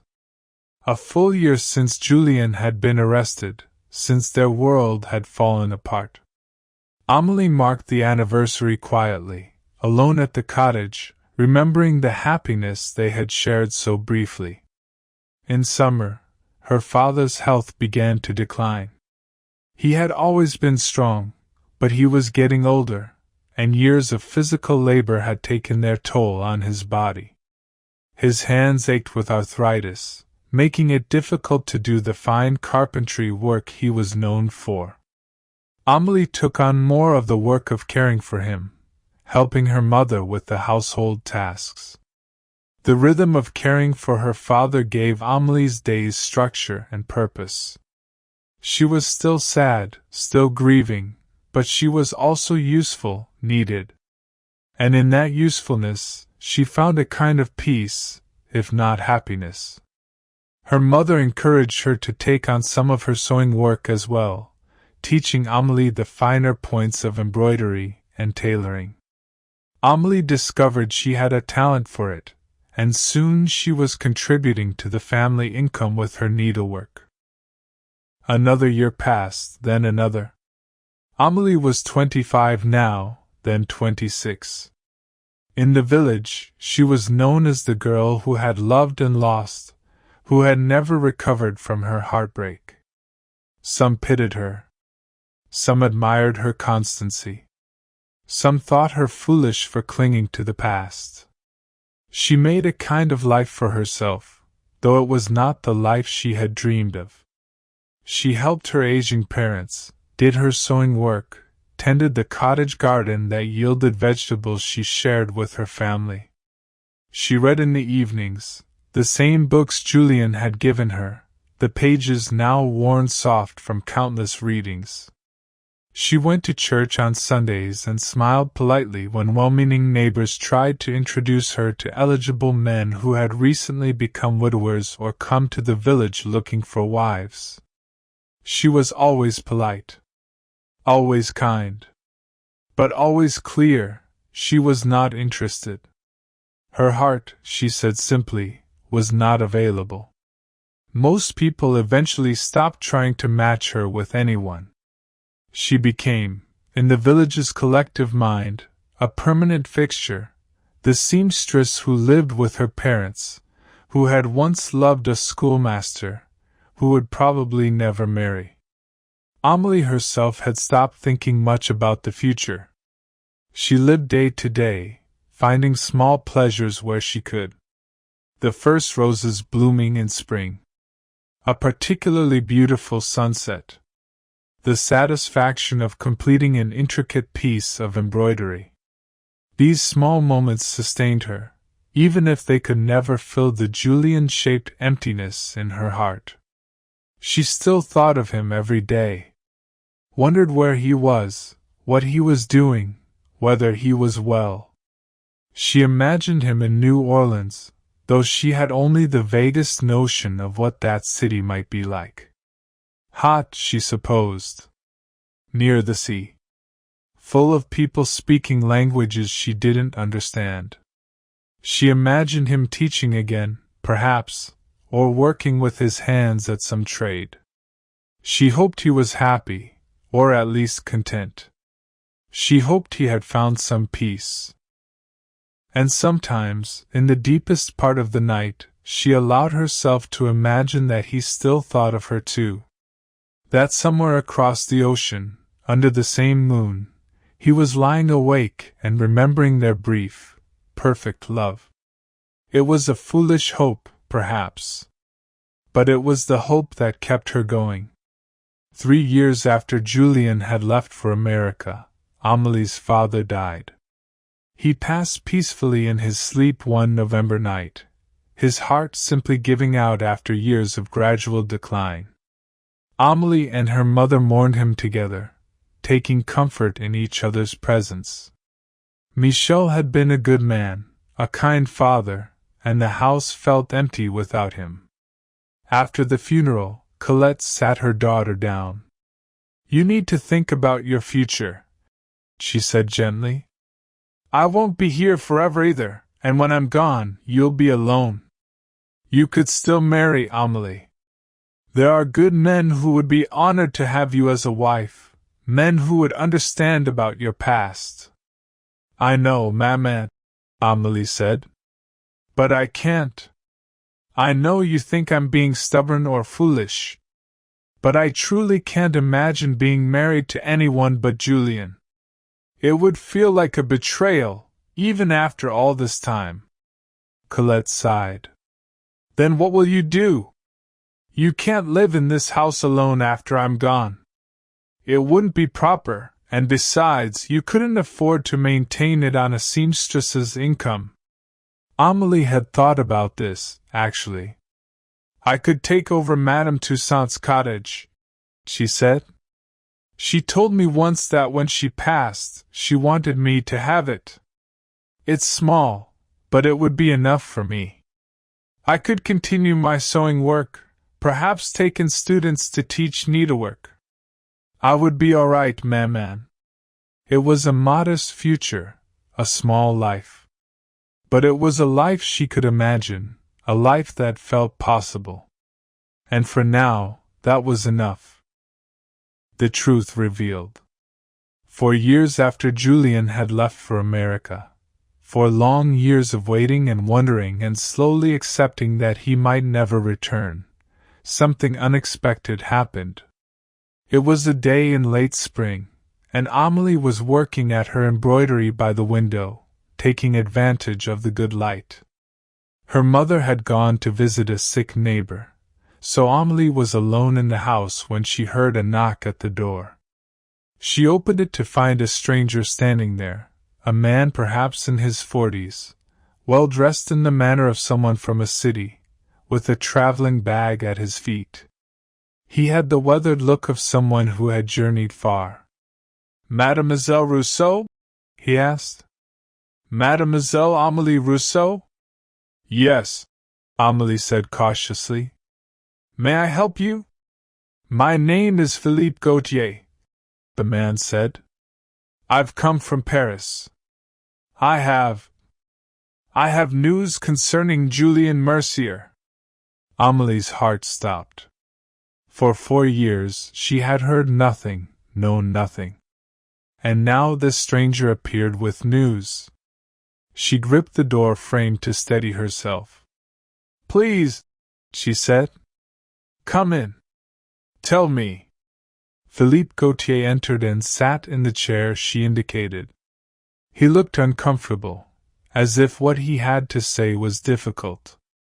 Amélie's mind raced through possibilities, each more terrible than the last. Julien was dead. He had to be dead. Why else would a stranger come all this way to deliver news? "Is he?" She couldn't finish the sentence. "He's alive," Philippe said quickly. "Or at least, he was 6 weeks ago, which is when I last saw him." "I'm sorry, I should have said that immediately." Amélie felt her legs go weak with relief. She sat down heavily. "Thank God," she whispered. "Thank God." "I met Monsieur Mercier in New Orleans," Philippe continued. "I'm a merchant, and I travel frequently between France and America. I was in New Orleans on business when I happened to meet him. We became, not quite friends, but acquainted. We would sometimes share a drink at the tavern near the docks where I stayed." "Is he well?" Amélie asked. "Please tell me everything. I've had no word from him in all these years." Philippe shifted uncomfortably in his seat. "That's why I've come. You see, in one of our conversations, Julien mentioned you. He had been drinking, and he became emotional. He told me about what had happened in France, about the arrest, the imprisonment. About you. About how he had loved you and left you behind because he felt he had nothing to offer." "Yes," Amélie said. "I know all of that. But why are you here? Why now?" "Because," Philippe said slowly, "I discovered something that Julien doesn't know. Something that I believe he should know, and that you should know as well." Amélie leaned forward. "What is it?" "I made inquiries," Philippe said. "Through my business contacts, I have connections in the government, access to records. I was curious about Julien's case. It seemed odd to me that such a minor accusation had resulted in such harsh treatment. So I looked into it. He paused, as if gathering courage to continue. Mademoiselle Rousseau, Julien's conviction was based on false testimony. The mayor of your village bribed the boy who claimed Julien taught them revolutionary songs. The child later recanted his testimony, but this recantation was never recorded in the official records. In fact, it appears it was deliberately suppressed. Amélie stared at him. You're saying he was innocent? Truly innocent? Not just innocent in the sense of being wrongly accused, Philippe said, but the victim of a deliberate conspiracy. I investigated further and discovered that the mayor wanted Julien removed from Saint Celeste because he feared Julien's influence over the villagers, particularly the young people. The mayor saw him as a threat to his own authority. So he manufactured a case against him. The room seemed to spin around Amélie. All these years. All this suffering. Based on a lie. A deliberate, calculated lie. There's more, Philippe said. The prohibition on Julien returning to places where he had taught. That was not a standard part of such sentences. It was specifically requested by your mayor and granted as a favor by a friend of his in the regional government. They wanted to ensure Julien could never return to Saint Celeste, never resume his life here. Amélie felt rage building inside her, a fury so intense it made her hands shake. Why? She asked. Why would they do such a thing? Julien never hurt anyone. He was only trying to teach children to read, to think, to better themselves. Because men in power fear change, Philippe said. They fear education, enlightenment, anything that might challenge their authority. Your mayor saw Julien as a threat, and he destroyed him to protect his own position. Amélie stood abruptly and walked to the window, trying to process what she was hearing. Behind her, Philippe continued. When I discovered all this, I felt I had to do something. I wrote to Julien in New Orleans, telling him what I had learned. But, he paused. I don't know if he received my letter. The postal service in New Orleans is unreliable, and Julien moves frequently, taking whatever work he can find. He has no permanent address. But you told him? Amélie asked, turning back. You told him he could return? That the charges were false? I told him everything I discovered, Philippe said. But more than that, I wanted to tell you. Because I think Julien never would have left you if he had known the truth. He left because he believed he was guilty, or at least legally guilty, and that he could never clear his name. He left because he thought his future was ruined and he had nothing to offer you. But if he knew the charges were fabricated, if he knew there was a possibility of clearing his name and regaining his teaching license, he might come back, Amélie whispered. Perhaps, Philippe said. Though there is the matter of his current whereabouts. As I said, I don't know if my letter reached him. And even if it did, passage from America back to France is expensive. Julien was working as a dock laborer when I knew him, making barely enough to survive. It would take him months, possibly years, to save enough for passage. Amélie's mind was racing. For years she had waited, believing that Julien had chosen to leave her, that he had decided she wasn't worth the uncertainty of his future. But now she understood. He hadn't abandoned her out of lack of love. He had left because he loved her too much to bind her to a man he believed to be ruined, disgraced, without prospects. And the tragedy was that it had all been based on lies. Lies that had stolen 4 years of their lives, 4 years they could have spent together. "The mayor," she said, her voice hard. "The mayor who did this. He's still in power?" "I don't know," Philippe said. "I came directly here from Paris. I haven't been to the village itself." "He is," Amélie said. "He's still mayor. He walks through the village every day, respected and important, while Julien labors on the docks in America and I—" She stopped, overcome with emotion. Philippe reached into his coat and pulled out a sheaf of papers. "These are copies of the documents I obtained," he said. "Evidence of the mayor's corruption, of the false testimony, of the deliberate manipulation of the case. I don't know what you can do with them.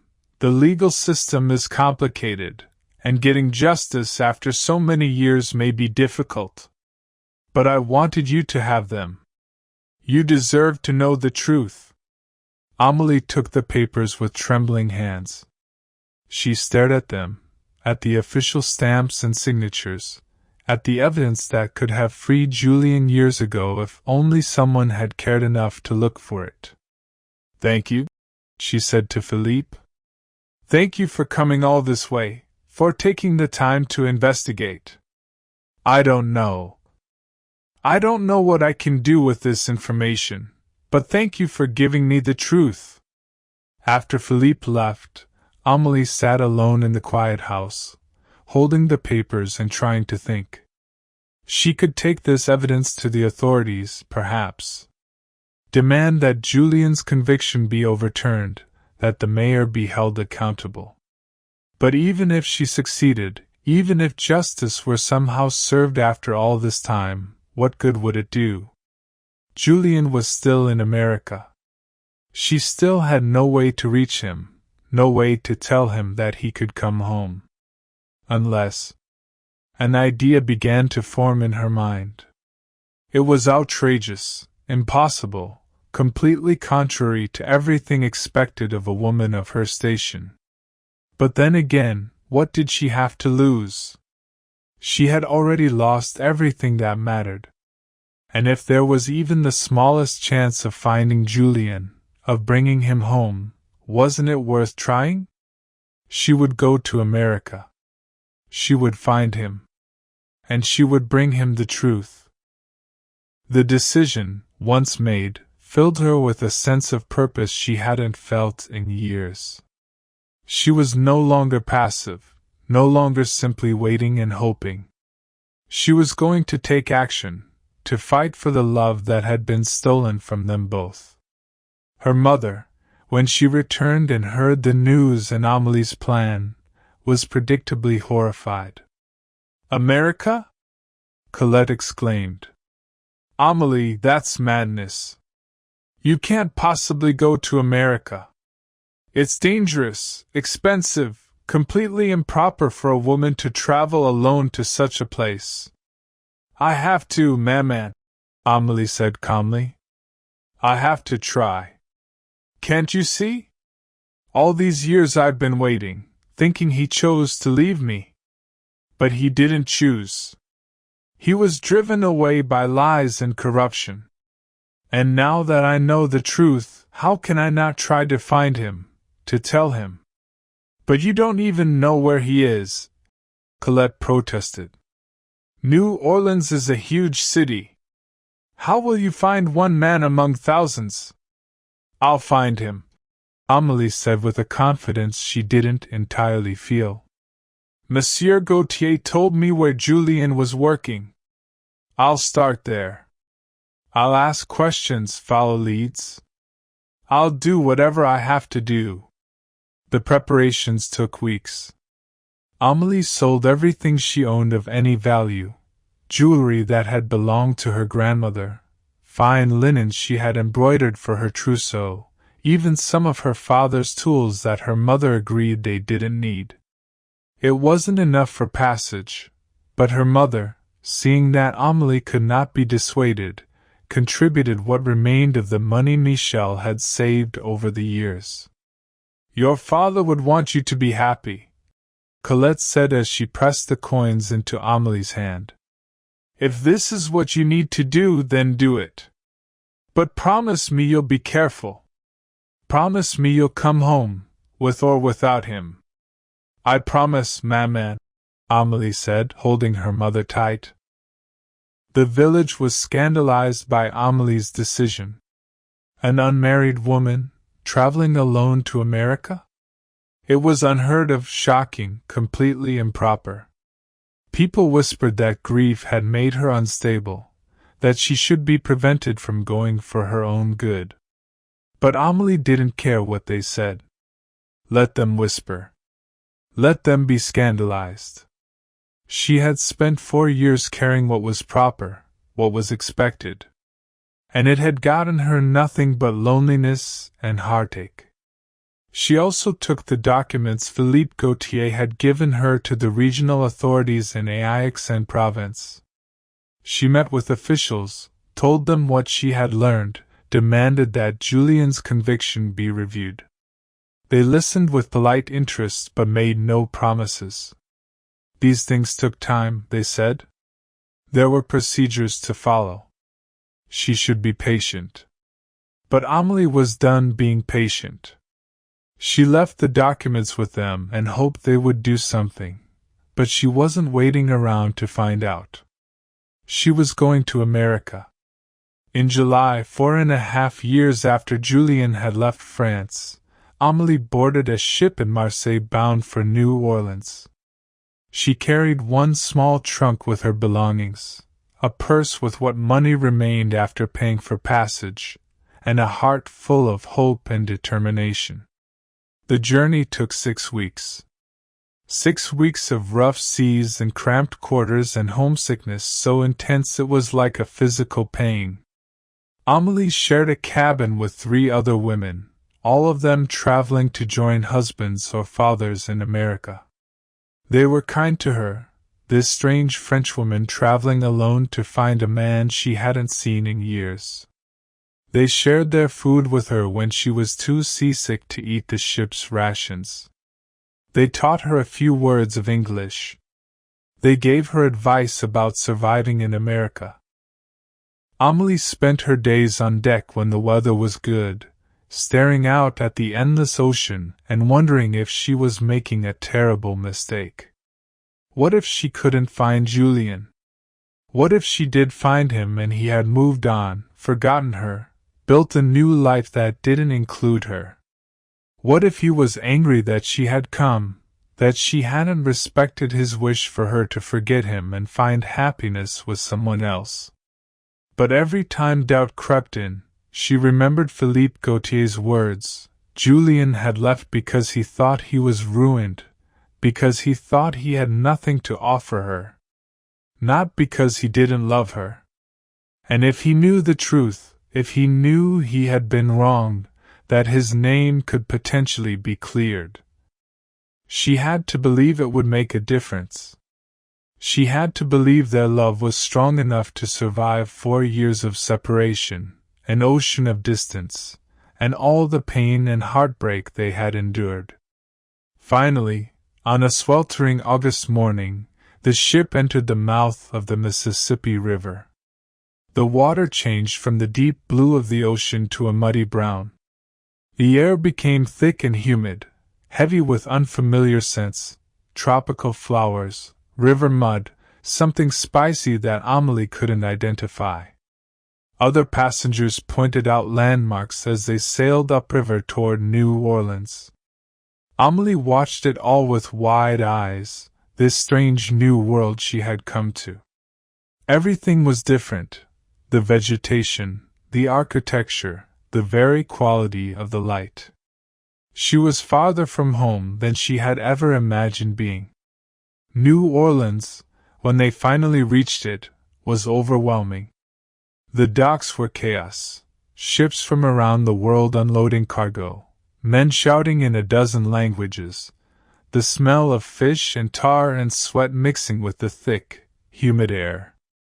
Amélie made her way down the gangplank on shaky legs, her trunk clutched in her arms, trying not to be swept away by the crowd. She spent her first night in a boarding house near the docks, a shabby place but the best she could afford. She lay awake in the narrow bed, listening to unfamiliar sounds, music drifting from nearby taverns, people speaking in rapid, incomprehensible English, the constant activity of a port city that never seemed to sleep. The next morning, she began her search. She went to the docks where Philippe Gautier had said Julien worked. She asked the foreman, the other workers, anyone who would listen to her halting French if they knew a man named Julien Mercier. Most people ignored her or shooed her away. Women didn't belong on the docks, and a Frenchwoman asking questions was a curiosity at best, a nuisance at worst. But Amélie persisted. She came back day after day, asking the same questions, showing people the small sketch she had drawn of Julien from memory. Finally, after a week of searching, she found someone who remembered him. An older man, a French immigrant who had been working the docks for 20 years, nodded when she described Julien. I knew him," the man said. "He worked here for maybe 2 years. Good worker. Quiet. Kept to himself mostly. But he's not here anymore." Amélie's heart sank. "Where did he go?" The man shrugged. "North, I think. Someone said he got work on a steamboat going up the Mississippi. That was maybe 4 or 5 months ago. I haven't seen him since." 4 or 5 months. Amélie had missed him by 4 months. She wanted to cry, to scream with frustration. She had come all this way, and he was gone. But she couldn't give up now. Not after everything she had sacrificed to get here. "Which steamboat?" she asked. "Which direction?" The man thought for a moment. "The Delta Queen, I think. Goes up to St. Louis and back. But I don't know if he's still on it. Men come and go on those boats." It wasn't much information, but it was something. Amélie thanked the man and left the docks. She had a new plan now. She would find passage on a steamboat going north, up the Mississippi. She would search for Julien in every port along the way. She would follow his trail until she found him, no matter how long it took. The legacy. The search took months. Amélie traveled up the Mississippi on steamboats, stopping at every major port, Baton Rouge, Natchez, Vicksburg, Memphis, asking about Julien at every stop. She worked when she could to earn money, taking in sewing or doing laundry for wealthy families. She learned English slowly, enough to make herself understood. She slept in cheap boarding houses and sometimes on the decks of boats when she couldn't afford a cabin. It was hard, lonely, often frightening. But Amélie kept going. She had come too far to turn back now. In Memphis, she found someone who had known Julien. A steamboat captain who remembered hiring him 6 months earlier. "Smart fellow," the captain said. "Could read and write, which is rare among the deckhands. I let him go in St. Louis. He wanted to get off there, said he had heard there was teaching work in the territories further west." Teaching work. Amélie's heart leapt. If Julien had found work as a teacher again, he would be easier to find. Teachers had addresses, permanent positions. They were part of communities. She traveled to St. Louis, a bustling city on the western edge of American civilization. It took her weeks to track down leads, visiting schools and churches, asking about French teachers. Finally, she found a priest at a Catholic mission who remembered Julien. Yes, I knew him, the priest said. He taught at our mission school for a few months last winter. But he left in the spring. Said he was moving on to California. California. The word hit Amélie like a blow. California was on the other side of the continent, thousands of miles away across mountains and deserts. The journey would take months and was dangerous even for men traveling in groups. For a woman alone, it would be nearly impossible. But Amélie had not come this far to give up. If Julien was in California, she would go to California. The overland journey took the rest of the summer and into the fall. Amélie joined a wagon train heading west, working as a cook in exchange for passage. She saw landscapes she had never imagined, endless prairies, towering mountains, desert that stretched to the horizon. She endured heat and cold, hunger and exhaustion. She watched people die, from disease, from accidents, from the sheer harshness of the journey. But she survived. And in October, nearly a year after she had left France, she arrived in San Francisco. The city was in the midst of the gold rush, crowded with people from around the world seeking their fortunes. Finding one man in this chaos seemed impossible. But Amélie had learned persistence. She asked questions, followed leads, refused to give up hope. And then, on a cool morning in November, she was directed to a small schoolhouse on the outskirts of the city. The woman who ran the school said yes, they had hired a French teacher a few months ago. His name was Julien Mercier. Amélie stood outside the schoolhouse, her heart pounding so hard she thought she might faint. After all this time, all these miles, he was here. Just beyond that door. Teaching children, just as he had in St. Celeste all those years ago.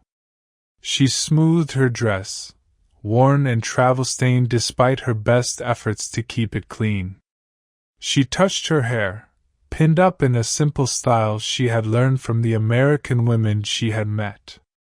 She looked nothing like the girl Julien had fallen in love with. She was thinner, harder, marked by the journey she had made. Would he even recognize her?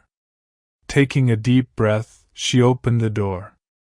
The scene inside was achingly familiar. A small room with rough wooden benches, children sitting with slates in their laps, a man standing at the front with his back to her, writing on a blackboard.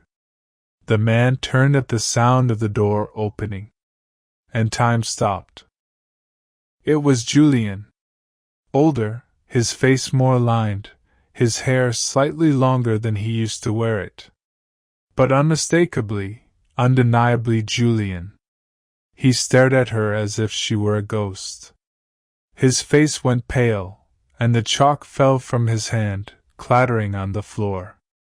"Amélie?" he whispered. Then, louder, as if he couldn't believe what he was seeing. "Amélie?" She tried to speak, but emotion choked her voice. She could only nod, tears streaming down her face. Julien turned to the children. "Class dismissed," he said, his voice shaking. "Go on, all of you. We'll resume tomorrow." The children filed out, casting curious glances at the strange woman who had made their teacher cry. When the last child had left, Julien crossed the room in 3 quick strides. "How?" he said. "How are you here? This can't be real." "I'm real," Amélie said through her tears. "I'm here. I found you." And then they were in each other's arms, holding on as if they would never let go, both crying now, years of longing and loss and love pouring out in that embrace. "I told you not to wait," Julien said into her hair. "I told you to forget me, to find happiness with someone else." "I know," Amélie said. But I couldn't. I never could. They sank down onto one of the benches, still holding each other, and Amélie told him everything. About Philippe Gautier's visit, about the discovery that his conviction had been based on lies, about the evidence she had left with the authorities, about her decision to come to America, her journey across the ocean and then across the continent, following his trail from New Orleans to St. Louis to California. Julien listened with an expression of wonder and anguish. "You crossed an ocean," he said. "You crossed a continent. For me. Oh, Amélie, the danger you must have faced. The hardship. I would never have asked you to do such a thing." "I know," Amélie said. "That's why I didn't ask permission. I just came." He laughed through his tears. "You're braver than I ever was. I ran away, convinced I was doing the right thing by leaving you behind. But all I did was make us both suffer for years." "You thought you were protecting me," Amélie said. "I understand that now. But Julien, we don't have to be apart anymore. The charges against you were false. There's evidence. It may be possible to clear your name, to go home." "Home," Julien repeated softly. He was quiet for a long moment. Then he said, "I need to tell you something. Something I should have said years ago, in a letter that I never had the courage to send." Amélie felt a flutter of fear. "What is it?" "When I left France," Julien said slowly, "I told myself I was doing it for you. That I was setting you free to find happiness with someone worthy of you. But the truth is I was also running away from my own shame. I was convicted of a crime, Amélie. I believed I was guilty, or guilty enough. And I couldn't bear for you to look at me and see a failure, a criminal, a man who had lost everything. I never would have," Amélie began, but Julien held up his hand. "Let me finish," he said. "These years in America, working with my hands, living among people who didn't know my past, it was hard, harder than anything I've ever done. But it also freed me in a way. No one here knew I had been a teacher, that I had studied at university, that I had once had ambitions. I was just another immigrant trying to survive. And in that anonymity, I slowly began to forgive myself. To see that I was more than my worst moment, more than one unjust conviction." He took her hands in his. "What I'm trying to say is that even if we could go back to France, even if my name could be cleared, I'm not sure I want to. I've built a life here, modest as it is. I'm teaching again, which is all I ever really wanted. And this country, for all its flaws, feels like a place where the past doesn't have to define you forever. Where you can start over."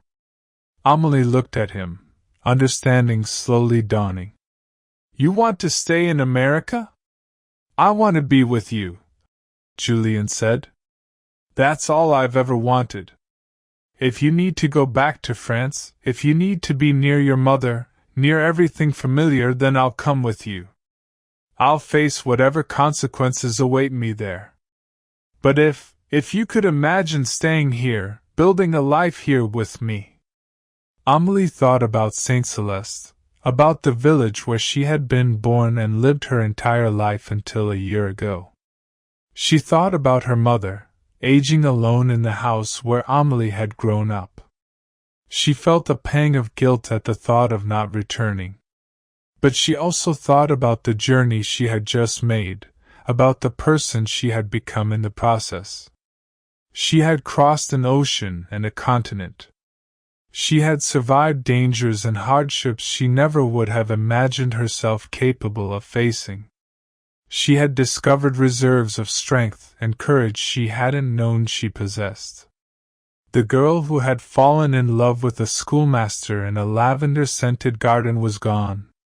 In her place was a woman who had learned that home was not a place but a person. "I'll stay," she said. "We'll build our life here together. And I'll write to my mother, send her money when we can, perhaps even bring her here someday if she's willing to come. But yes, Julien, I'll stay." The smile that broke across Julien's face was like sunrise after a long night. He cupped her face in his hands and kissed her, and it was like coming home after years of wandering lost in the wilderness. They were married a week later in a simple ceremony at a small Catholic church, with a few of Julien's colleagues and students as witnesses. Amélie wore a dress she sewed herself from fabric bought with the last of her money. Julien wore his only good suit, carefully brushed and mended. They spoke their vows in French, the familiar words taking on new meaning after everything they had endured to stand here together. That night, in the small room Julien rented above a bakery, they finally consummated the love that had waited 5 years to be fulfilled. It was tender and awkward and beautiful, exactly as first times should be, made more precious by the long wait and the knowledge of how easily they might have lost each other forever. "I thought I had lost you," Julien whispered as they lay tangled together in the narrow bed. "I thought I would spend the rest of my life regretting the choice I made to leave you behind."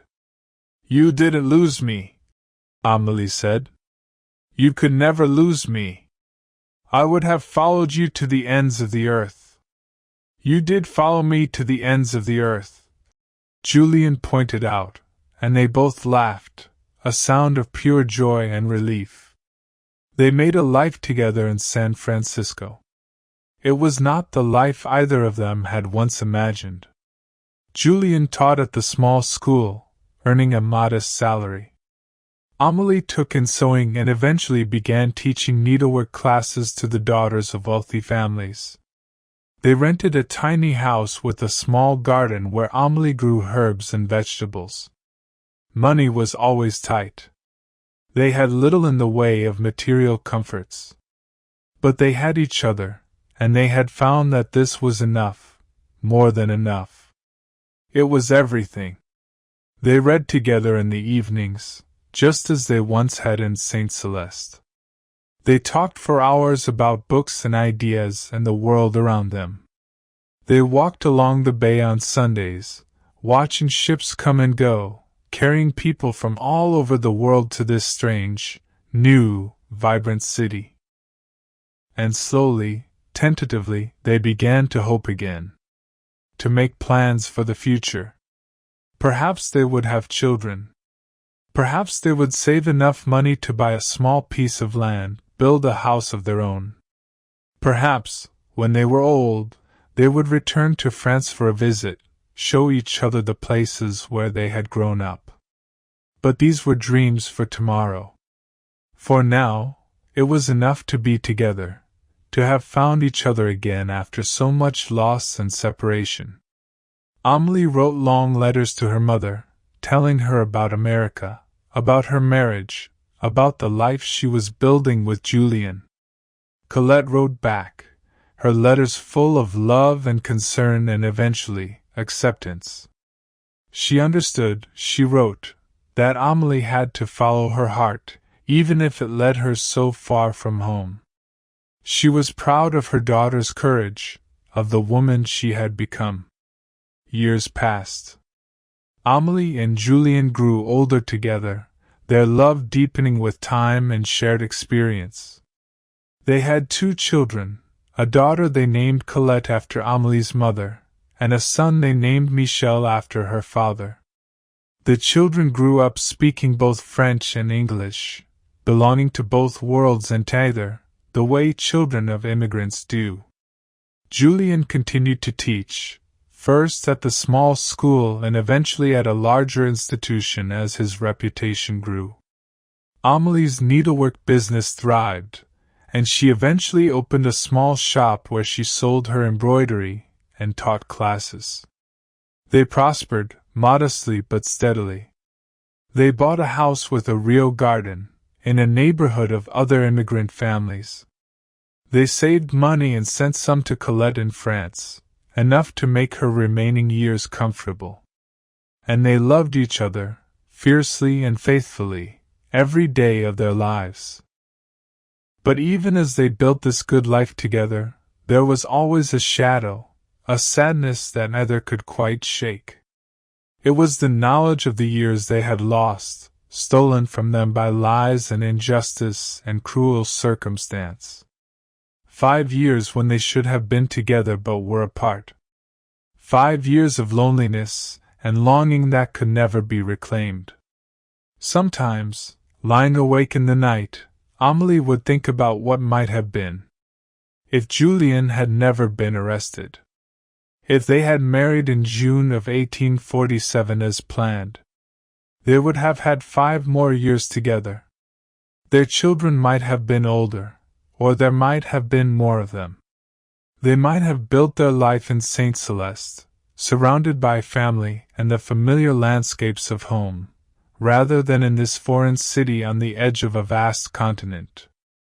But then she would feel Julien beside her in the darkness, his breathing slow and steady with sleep, and she would remind herself that what they had, this life they had built together after so much suffering, was precious beyond measure precisely because of what they had endured to achieve it. Their love had been tested in ways few loves ever are. It had survived separation and injustice, poverty and hardship, an ocean and a continent of distance. It had survived doubt and despair and the terrible fear that it might be lost forever. And it had emerged not weakened but strengthened, not diminished but deepened. In 1872, 25 years after that first meeting in the garden in St. Celeste, Julien Mercier died peacefully in his sleep at the age of 53.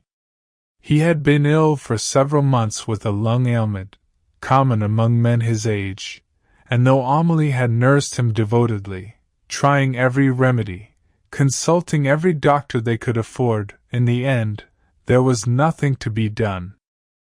She sat with him at the end, holding his hand, telling him stories of their life together. Of that first afternoon in the garden. Of the cottage they had prepared for a marriage that was delayed by 5 years. Of the long journey she had made to find him. Of the life they had built together, against all odds. "We were happy," Julien whispered, his voice barely audible. "Weren't we? Despite everything, we were happy." "So happy," Amélie assured him through her tears. "So very happy." "No regrets?" he asked. She thought about those 5 lost years, about the children they might have had if they had married when they first planned, about the life in France they never got to live. And she said honestly, "Only that we didn't have more time. I would have liked 1,000 years with you." Julien smiled, and it was the same smile that had captured her heart 25 years earlier. 1,000 years, he repeated. "That sounds about right." Those were his last words. He died a few hours later, his hand still clasped in hers, his face peaceful. Amélie lived another 30 years, dying in 1902 at the age of 77. She never remarried. When friends or family suggested it, she would smile and say simply, "I had my love. One great love is more than most people ever get." She was buried next to Julien in a cemetery overlooking the San Francisco Bay. On their shared headstone, their children had carved a simple epitaph. Julien Mercier, 1819 to 1872, and Amélie Mercier, 1825 to 1902, separated by injustice, united by love. Their love survived all. Their story did not end with their deaths. Their daughter Colette, named for Amélie's mother, wrote down everything she could remember of her parents' story. She interviewed her mother before Amélie died, writing down the details of that first meeting in Saint Celeste, of Julien's arrest, of Amélie's incredible journey to find him. Colette's account was eventually published in a small volume of immigrant stories, preserving Julien and Amélie's love for future generations. Over the years, their story was told and retold, passed down through their descendants, each generation marveling at the courage and devotion of this couple who had loved so deeply and endured so much.